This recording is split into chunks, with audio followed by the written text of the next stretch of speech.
제대로 화를 내는 기술. 공격성은 자존감에서 항상 중요한 의미를 갖는다. 자존감이 낮은 이들은 공격성을 심하게 억누르거나 반대로 남발하는 경향이 있기 때문이다. 크게 분류하자면 자존감 문제를 겪는 사람들 중 평화지향의 유형은 지나치게 공격성을 억누르는 편이고, 욱하는 유형은 충동적으로 공격성을 분출하는 편이다. 원래 공격성이나 분노의 감정은 위협적인 상황에서 우리가 스스로를 방어하며 극단적인 경우에는 목숨을 구하는데 반드시 필요할 만큼 삶에서 중요한 정서다. 문제는 이 문명화된 사회에서 위협적이거나 방어가 반드시 필요한 상황이 그렇게 명확히 구분되지 않는다는 점이다. 누군가 내 머리를 갈기려고 한다면 답은 간단명료하다. 그럴 땐 당연히 그리고 반드시 나를 지켜야 한다.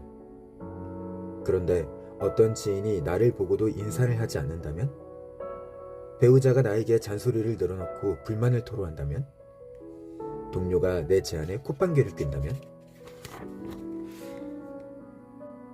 자존감이 낮은 사람들 중 다수가 자신이 지금 상황을 제대로 보고 있는 건지, 동료, 배우자, 상사의 말과 행동을 제대로 해석한 건지 확신이 들지 않아 괴로워한다.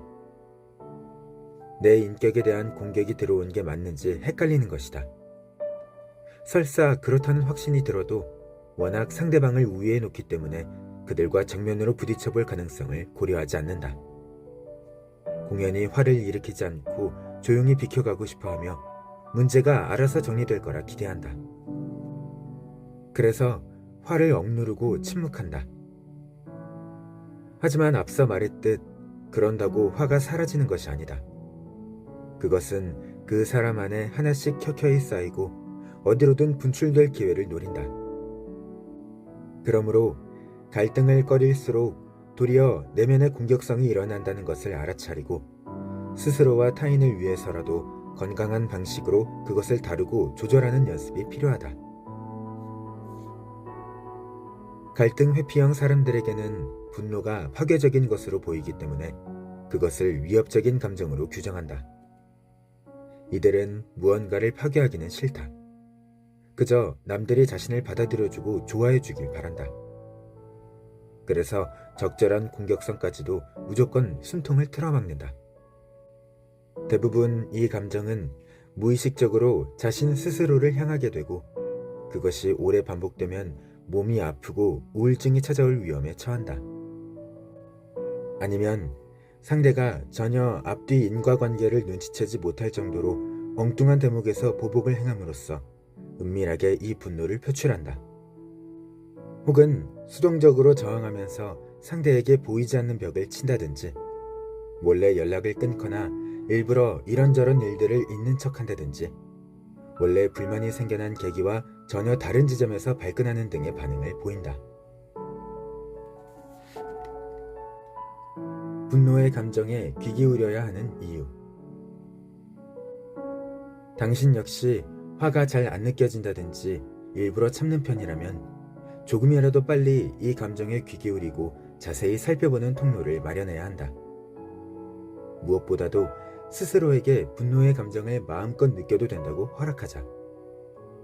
분노와 공격성은 당신의 엄연한 일부이며 스스로와 남에게 진솔하게 행동할 수 있게 돕는 감정이라는 것을 명확히 인식하자.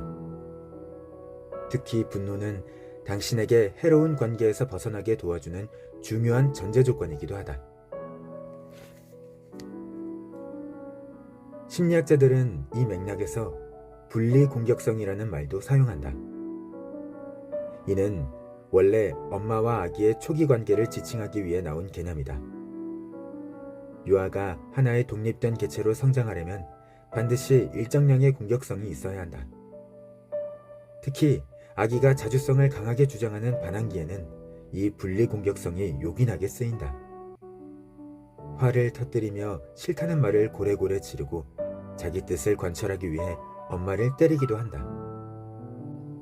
성인 역시 자신에게 해를 입히는 타인과 거리를 두거나 필요할 경우 결별하기 위해서도 일정량의 분리 공격성을 써야 한다. 인간은 자기 결정권을 보장받으며 살기 위해서라도 공격성을 어느 정도 반드시 지니고 있어야 하고 표현해야 한다. 나는 화가 치밀고도 남았을 일에 공격성을 억누르고 사는 내담자들을 꽤 자주 만난다. 배우자나 연인이 얼마나 자신을 존중하지 않는지 얘기할 때에도 내담자 본인은 그런 행동에 그냥 애석하다는 표현만 하고 만다. 자신을 존중하지 않는 태도를 보면 화가 나지 않느냐고 물으면 건성으로 왜 아니겠냐고 화가 난다고 대답한다. 하지만 그렇게 말하는 그들의 태도는 맥이 빠져 있다. 그럴 때마다 나는 지금 막 당신이 느낀 그 분노의 불씨에 완전히 집중하고 그것에 한껏 자리를 내주라고 요청한다. 그러면 대부분 내담자들의 자세가 바뀌고 자리에서 몸을 일으키거나 억센 태도로 돌변한다. 바로 이 순간 자기 연민이 마음에서 물러나고 나를 지키고 저항해야겠다는 결심이 그 자리를 채우게 된다. 제때 자신을 위해 항변하고 분노와 짜증을 오래 묵혀두지 않는 것은 매우 중요하다.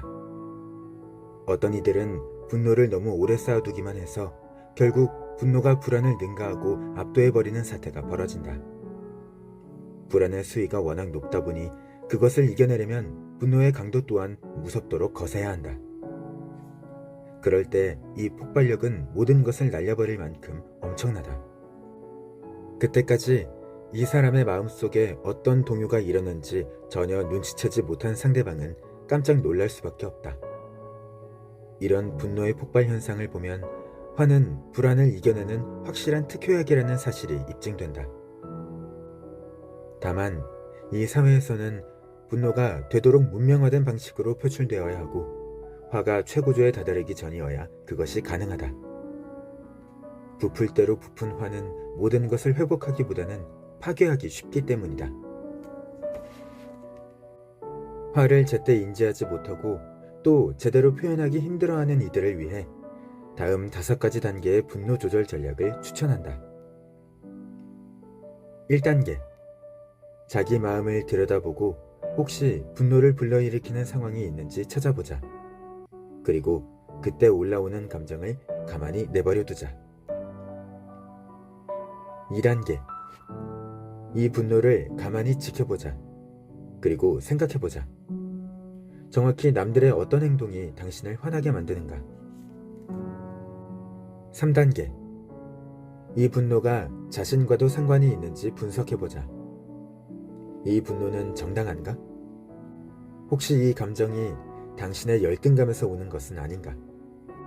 혹은 과거의 관계에서 파생한 화가 하필 지금 있는 상대방에게 전이되어 나타나는 것은 아닌가? 4단계. 평소 같으면 어떤 태도를 보일지 떠올려보자. 싸움 앞에서 물러서거나 서글퍼하거나 두려워할까?